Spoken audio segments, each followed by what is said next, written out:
Benvenuti amici e amiche alla vostra quinta lezione di alta sartoria. Oggi vedremo un punto molto importante che si utilizza soprattutto all'interno delle lavorazioni, che si chiama punto mosca. Iniziamo subito a vedere come si esegue. Allora, il punto mosca si esegue iniziando dalla parte opposta rispetto alla mano con cui noi cuciamo. Quindi se utilizzo questa mano inizierò di qua, se utilizzo questa mano inizierò da quest'altra parte. Fermerò, adesso vi faccio vedere il punto mosca come imbastitura. Serve a mantenere delle superfici salde una sull'altro, quindi non per imbastire dei bordi, ma per imbastire delle superfici, ovviamente non eccessivamente stese, al massimo una decina di centimetri, e si esegue sul tavolo.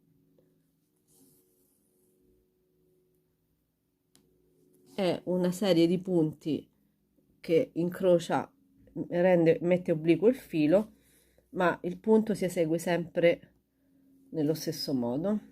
Fermerò il mio filo alla fine e questa è la mia imbastitura con il punto mosca. Adesso vi farò vedere direttamente su un capo come si realizza questo punto. C'è da dire che rispetto a quella di prima, che è una imbastitura fatta sul tavolo, questo punto si esegue sul ginocchio. Guardate, non so se si nota, io l'ho utilizzato per imbastire, vedete questo incrocio, per imbastire la tela della parte alta del pantalone, della cinta, della cintura, sul tessuto. A questo punto rimane interno. Vedremo come fermare il rimesso che è stato ripiegato all'interno sulla tela. Quindi fermerò il mio filo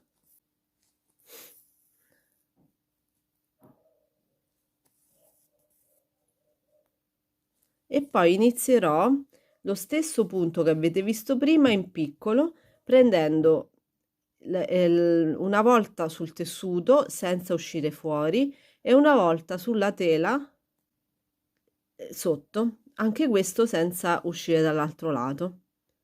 Di nuovo un punto ed un altro. Ne eseguirò una serie di punti incrociati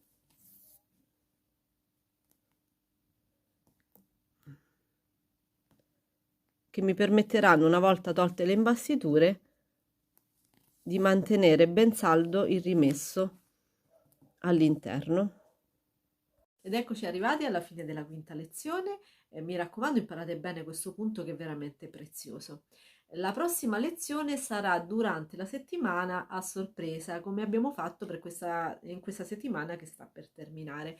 Quindi vi consiglio di iscrivervi e di attivare la campanella se ancora non l'avete fatto, così otterrete immediatamente la notifica. La prossima lezione sarà su un punto più decorativo che funzionale, ovvero l'impuntura, che noi comunemente chiamiamo il puntino. Quindi non perdetevi la lezione, alla prossima!